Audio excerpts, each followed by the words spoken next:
Welcome back, everybody. Today we are talking about 15 games with incredible environments, a follow-up to the last episode talking about games with incredible atmosphere. Now, to me, environments are really special. The locations, the different sceneries, graphics have a little to do with that, for sure, but when I was a kid, I could appreciate the different environments just as much as I could now, even though they weren't graphically up to par. And back then, I would fill in a lot of the gaps with my imagination. For example, in Final Fantasy I, you could still be outside of the main town, walking through the field, and then when you got into a forest, and especially when you got into a forest encounter with some imps or some wolves, I was able to fill in the gaps and really flesh it out right there. I was actually transported to that forest. You continue your adventure, you go into different castles. The whole experience was so believable, and I was so charmed by it as a kid. And as I got older, I was blessed with all these games with their graphics being improved, but I still have a soft spot for a lot of the older titles. I'm not going too far back in this list. The furthest back I go here looks like the Nintendo 64, and some of you might be shocked by some of these games, but hopefully that helps make it a little clear for you why some of these selections are here. Because even though the lands aren't filled every square inch, right? You're not going to have an asset or a doodad everywhere you go in the world. Some of the fields might just be flat textures instead of having actual 3D sprites or what have you on the land. Well, I don't need all of those extra details to actually have a believable experience in that world. I don't need all of the extra fluff to appreciate the environment that the developers are dropping us into. So, I got lots of games already written down. I don't have to do 3 episodes. That's without even looking at my DS and 3DS titles. I want to emphasize that these are games that I've played and beaten, so if you're wondering why is this or that game not featured, well, maybe it appears in a future episode, but also I probably didn't play the game, alright? I only talk about games that I've played and beaten. And then lastly, I want to say there may be some minor spoilers if you're somebody like me who likes to appreciate everything with your own eyes without even hearing other people talk about it. I'm not going to get into plot points, I'm not going to get into stories, but some of the environments, when you stumble upon them for the first time in a game, that newness and the uniqueness of the environment is so striking, and that really can make a scene for you or a different point in the game. So I'm going to have to describe some environments that appear later on in some games. If that is something that bothers you, well, you've been warned. Minor spoilers, I suppose. It's a technicality. And I think with that, we are ready to get into these titles. So, for game number 1, we are talking about Halo. Now, I could have done Halo 3, but I just finished talking about Halo 3 in my Taking the Scenic Route video. That is a video game photography series. If you're into this sort of thing, the environments, well, that video does a great job of showcasing them all in Halo 3. So for the sake of variety, we're going to talk about Halo 1. And this game doesn't disappoint. Just because it's 2 iterations older, this still has all the capabilities to showcase some beautiful environments.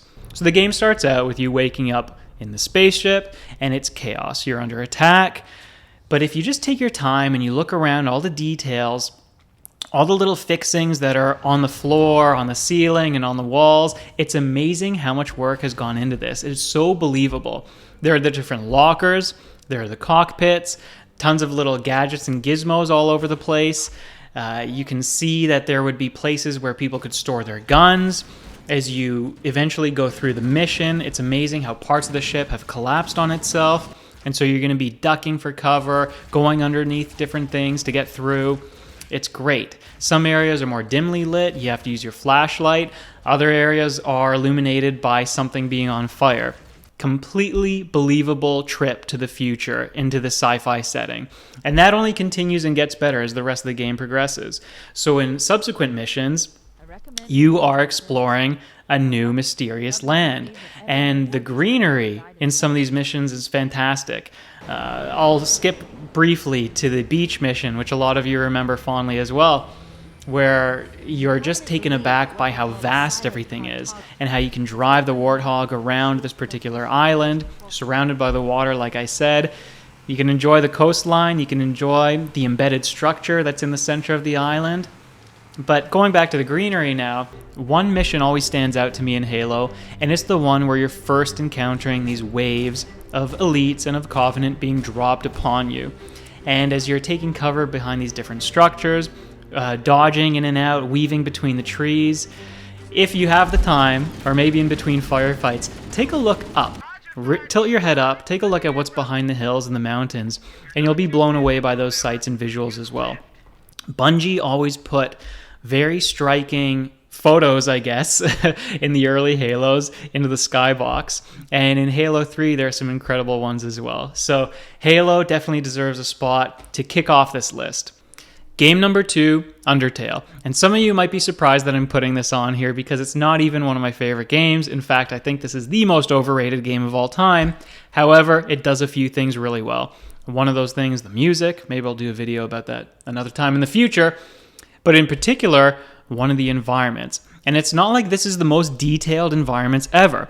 But what Undertale really did is it took your expectations and it walked you through the early portion of the game, and then it did a drastic change of scenery. And that striking change has lasted with me for however many years that it's been now since I first played the game. So it starts out very surreal. The walls are trippy, there's a lot of yellows and purples, colors that you're not used to, first of all, in video games, but also that you wouldn't typically expect in any kind of corridor. Kind of feels like you're tripping out a little bit. So that's why I say it's a very surreal experience when you start playing Undertale.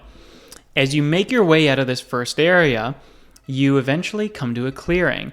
And not to heap too much praise on this game for this one particular thing, which maybe to a lot of people was so inconsequential, but it really felt similar to in Fallout 3, how you spend the tutorial in the vault, and then finally, when you're allowed outside, you take in this massive vista of the wasteland. Well, Undertale does something similar. At least that's the impression that it left me with.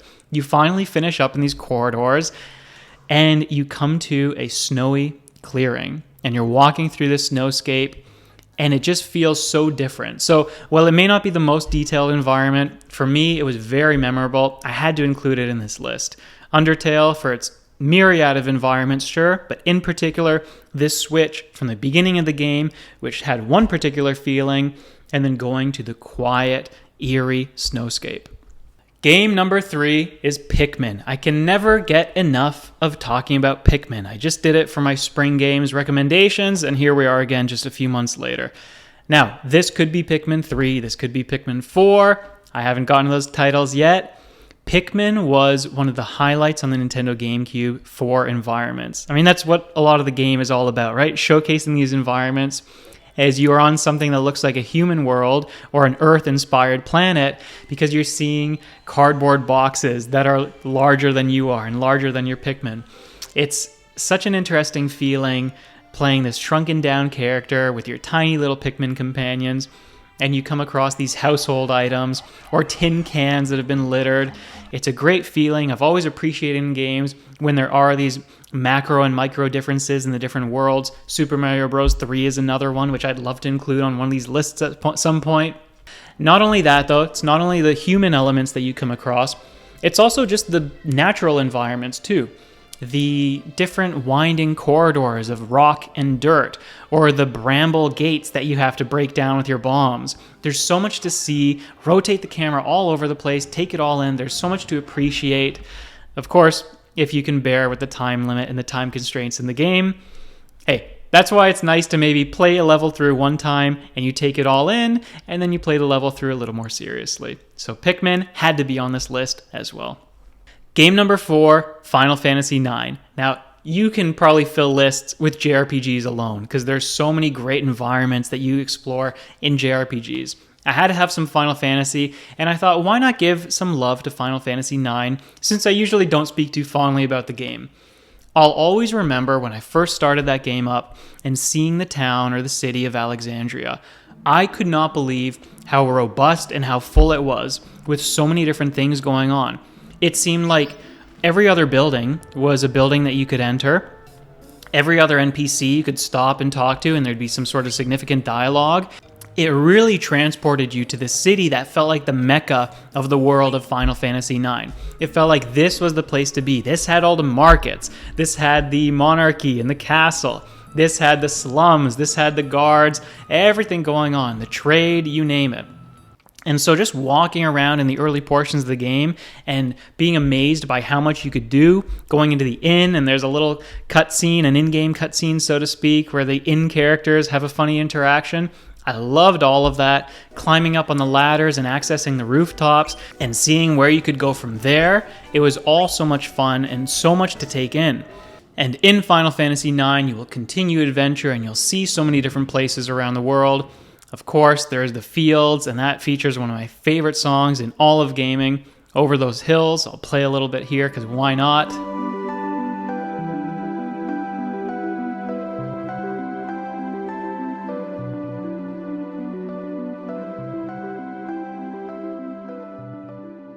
And of course, every environment is going to come with its own hazards and come with its own monster encounters. So that's another great thing that you can appreciate about the Final Fantasy series is no matter what location you're in, well, until you get to Lightning Returns, you are always going to be encountering monsters that are appropriate for that particular location. So that adds a nice little flavor as well. Game number 5 is another surprise pick, Tony Hawk's Pro Skater. And I'm taking the one that I played on the Nintendo 64. Sure, some of you might be familiar with 2, 3, 4. I think there's 4 iterations of this game. And you're probably used to seeing some more polished graphics than I am. But like I said, I don't need great graphics for me to fully believe the environment. And the way that they decorated these urban levels, these urban environments, I love them. How you can take something that is seemingly boring, just like a little outdoor recreational space with some picnic tables, and you turn it into a skate park or the mall. Rather than being designed like a typical mall, they design the level so that you start out from the top and you skate your way towards the bottom, grinding on railings, doing different jumps, having a little outdoor section so you could do a nice jump and series of tricks over there. It's great stuff in this game. You've got the indoor skate parks where you could have competitions, and you continue to unlock more and more levels as you play the game. So if you want something where there's a surprising lot of detail, there's a lot that you can take in, a lot you can interact with, check out one of the Pro Skater games. Like I said, I'm only familiar with this first one, but I bet all of them have something fantastic to offer. Game number 6, Pokémon Snap. Again for the Nintendo 64. I haven't played enough on the Switch yet, but that game looks incredible too. And unfortunately, I was not able to capture footage for this game. I tried. So I'm just going to show off my strategy guide a little bit here. And you'll have to believe me when I say the environments in this game are amazing. And especially for a kid who is so into the Pokemon series, it was magical. How you could interact with these Pikachus and Scythers, Meowths, Lapras, and take this concept of photography. Actually, this game really inspired my photography series quite a bit. And it's just a slower pace to be able to soak it all in a little bit better. So let me flip it through pages here, and you can see the beach level. All right? There's the beach. There's a cave. The cave has another piece of music that is one of my absolute favorites in gaming. May as well play that for you as well.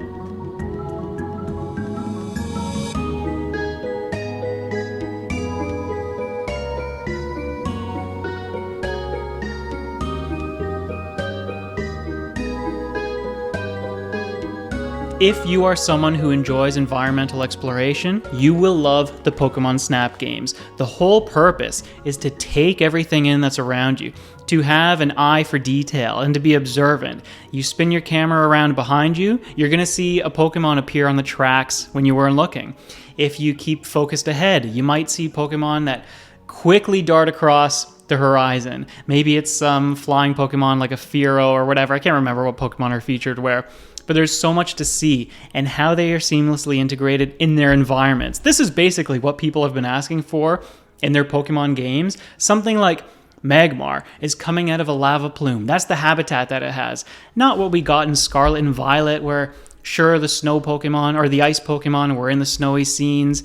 How do they actually live there? Is there a little more detail to their habitats? And this game has it. So, not only for the variety of habitats, caves, beaches, rivers, etc., but you can enjoy Pokemon living within them. Game number 7, Slime Rancher. And if you enjoyed that element that I described in Pokemon Snap of observing creatures in their natural habitats, this game is a perfect follow-up for you. The gameplay and the goals and the objectives are completely different than Pokemon Snap. In this one, it is a monster breeding simulator, I suppose. There's so much fun exploration, there's so much enjoyment as you unlock different ways of moving throughout the game and seeing the different landscapes that there are. You'll have a lot of coastal views, you'll have a lot of different caves, some are a little magical, some might be a little supernatural, that you can take your time in, flush out every corner, see if any new slimes appear. If you're in a jungle, make sure you look high and low because there could be some new slime type hidden somewhere. If you stumble upon a little pool, just a little pond, make sure you look down, see if there's anything there other than just the water. And of course, as you continue throughout the environments, there's not just slimes, there's some other little doodads and things that you can interact with, that you could add to your inventory, etc. So Slime Rancher, a very pleasant surprise, a game that I've talked about before, but I feel like it's still underappreciated. So check it out if you want a slower pace game with some fun management aspects and of course, great environments as well. Game number 8, Donkey Kong Tropical Freeze. If it wasn't for the environments, I would not have enjoyed this game as much. And it's not like they are fully interactable in a 2D side scroller. No, but you can still appreciate them, all the detail that went in, how many of the things are moving around with the wind, for example, to bring that world to life or that level, to add some life to it. There are things that you can interact with, sure. For example, barrels that you might be able to destroy, wooden boxes and crates that you can smash through, different barricades and fences to unlock new hidden areas. It's the variety, though, as you go through the different worlds or as you climb up this mountain in the game and you see the snowy areas, you see the tropical areas, of course, like the name suggests. You're going to be swimming underwater, and some of the levels are presented in a way that will amaze you. I don't want to give away too much, but there are some where you only play seeing the silhouettes. And rather than detracting from the environment, that actually adds to it. From playing the game for so many levels already, you have an idea of what it is that you're encountering and what hazards are on the map, but it gives a completely different feel when the level looks the way it does. It's hard to sum up Tropical Freeze as having one particular attribute. For example, it's not necessarily a fall game, although there are some beautiful autumn colors. It's not a winter game, as the snowy areas only appear towards the end. And it's not just a summer game, because those other seasons are somewhat represented. So overall, it's a game with a lot to be seen, a lot to behold, and even the boss fights too. The different stages that you're taken to as you fight those bosses and their environments or their arenas, those are something that you can appreciate for being different as well. Game number 9, Metroid Dread, because I had to have some sort of Metroid representation on this list, but I just finished talking about Prime in the last video. So why not Dread? It is still a visually stunning game. Actually, as much as I enjoyed the gameplay, I think the visuals might outshine the gameplay for this title. As you go through the different levels, go through the different environments, you're going to be blown away by how much detail there is in the background. So when you can, in between the adventuring, in between the exploring, stop and just observe. You might see the background has these little test tubes, because there's a lot of depth, there's a lot going on. If you're in a more sciencey part of a spaceship, a bit of a research facility, you might see something that is there, whether it's a computer monitor or some life signs or vitals or what have you. In the grassy area, maybe a lot of the man-made stuff is taken over by overgrowth. Of course, there's going to be a hot section, there's going to be a cold section. Everything is going to have something different for you to take a look at and to appreciate. There are parts of Dread that are flooded, and so you're going to be underwater, and the different creatures that you might see when underwater are going to be completely unique to the ones that appeared at a higher elevation. So Metroid Dread, even though so much of the game is high pace, high octane, you're in danger, you got to run for your life, take your time every now and then. Maybe go backtrack a little bit, and see what you missed visually. Game number 10, Noita. And I feel like I have to explain this game just a little bit because it is so unknown. So in Noita, you are playing a roguelike, and you are progressing through a series of caves, starting at the top, trying to make your way to the bottom, a little bit like Spelunky. And every time you clear a cave, you're going to be taken to the next one, and it's going to be a little twist, a variation, visually and with the enemies, on what you just played. The main weapon in this game is your wand. You'll be picking up different wands that have different slots available, and you're filling up those wands with different spells, and the spells combine. So for example, if I have some electric shocks and I also have these sound waves, I can combine them on the same wand, and all of a sudden I have these electric waves. I might even get some property that has bouncing, and if I put that in the third slot on my wand, suddenly my electric waves are now bouncing off the walls. And all of that interacts with the environment. If there's a puddle, you can bet that the electricity is going to be conducted in that liquid. If there's a gas and you have a fire wand, you might set off an explosion. And when you do that, you get to see part of the cave just disintegrate and collapse into rubble, and that piles up below. So there's tremendous physics in this game. It's a lot of fun to experiment with. Yes, it's a little frustrating because it's difficult, and if you care more about beating a game, you might have a harder time appreciating what goes into the game visually and with the physics, but if you don't mind losing quite a bit and dying a whole lot, and if you're always intrigued by what kind of wand combinations you might get next, this game is so much fun. And just mess around. Get a whole bunch of different combinations, shoot them at the walls, shoot them at the different enemies, fire them into the water or the poison or the fire or whatever hazard exists, and see what happens. Game number 11, Monster Hunter World. I'll never forget my first time playing this game, and when I came across the first human encampment, being astounded by how much was going on. Much like in Final Fantasy IX, how I described Alexandria as having a market and different places that you can visit, this encampment in Monster Hunter World is the same thing, but in more fleshed out graphics, in more 3D, so that you can go in between the stalls and you can talk to people from the back and call them over. You can see what's behind somebody's tent. You can walk around the blacksmith shop. You can walk around the little food stall in the bar area. There's so much detail in this game, and that's just one of the starting areas. Every zone, I'll call it, will have something different for you to behold. It feels like there's so many series of caves, and you might come across different monster nests in those caves. If you are out in the jungle, it's amazing how many different fruit and vegetation exist in this land. So again, another game that I have to give its praises.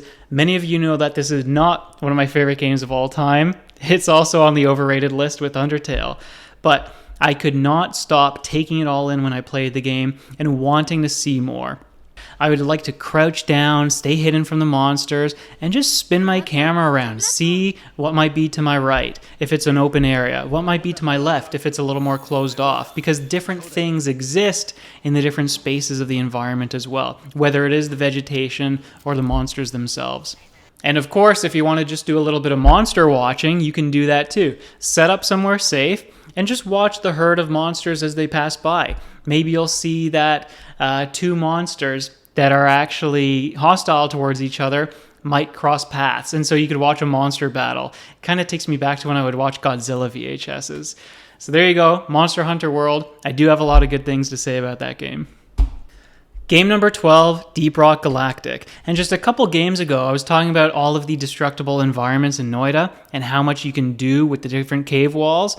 Well, Deep Rock Galactic has that as well. There are so many minerals and gems embedded in the walls of the environment, and virtually every little square meter of the map can be mined or blown out with your pickaxe or your explosives. So you can craft your own tunnels within these caves. You can go through the ceiling, do a huge C shape looping around, and come through the floor if you want. There's the starting area, which is your spaceship, I suppose, or at least it's kind of your space base for you and your other dwarves. And there are so many details here. This area really reminds me a lot of the Terran hub in StarCraft 2. If any of you have played that game, I hope you know exactly what I'm talking about. How every station in the hub had a different visual appeal and different things to look at. Deep Rock Galactic is that in spades. There are mini games in this area. There's your upgrades and your customizations, and they all have amazing visual presentation. And of course, the different planets and the different environments that you can see. Throw your glow sticks out. If you're playing the Scout like I do, illuminate every corner, because there's so many things that could exist within it. Different plants, different mushroom type things, or seeds or pods that you can harvest from the flora.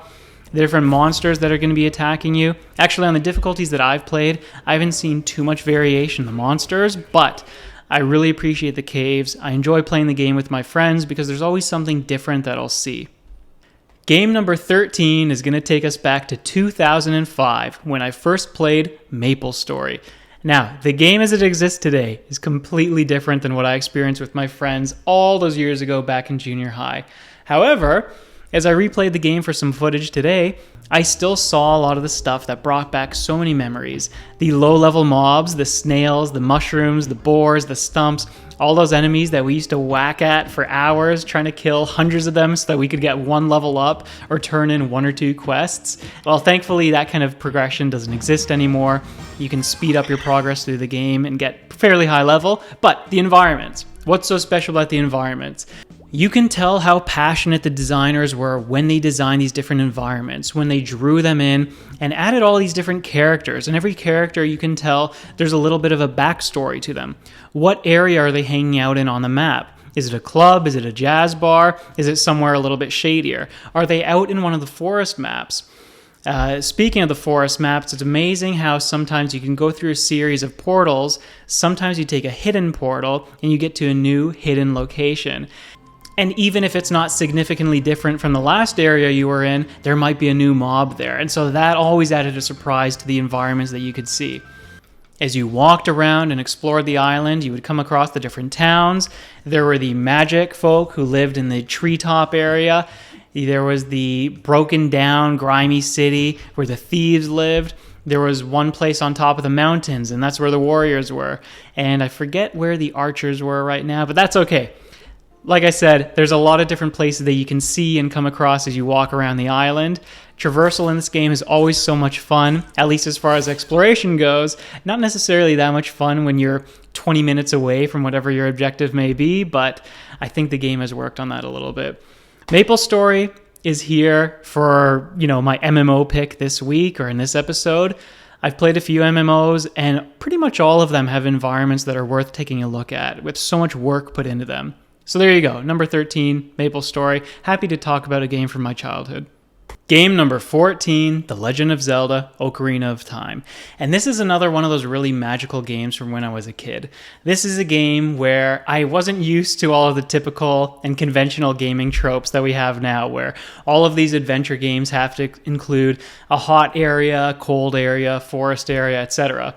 So in Ocarina of Time, it was one of my first times experiencing it. And you all know how fleshed out these areas are and how immersive they are as well. The Fire Temple, for example, how it's got all these pillars of flame lifting platforms up and down. It's inside Death Mountain, so you're actually inside the volcano when you get to play in this temple. Or how about the starting area in Kokiri Forest, how you're in this quaint little secluded area where the forest children live, and they're near the Great Deku Tree. And how about the Great Deku Tree even as a temple, being inside the tree, and the walls are sometimes covered with vines, which you can climb. Walls inside the tree that are covered in vines that you can grab onto and climb and access new areas with. That sort of thing, because we play so many games now, and because we're a lot older, might be taken for granted, but for a kid playing it, and for a kid experiencing it for the very first time, it was amazing. I'll never forget some of the incredible moments with the ice cavern or Lake Hylia, the changing of the water level, putting on iron boots and being able to see things from the bottom of the ocean floor or the bottom of the water temple, or using the hover boots and being able to access different areas with those.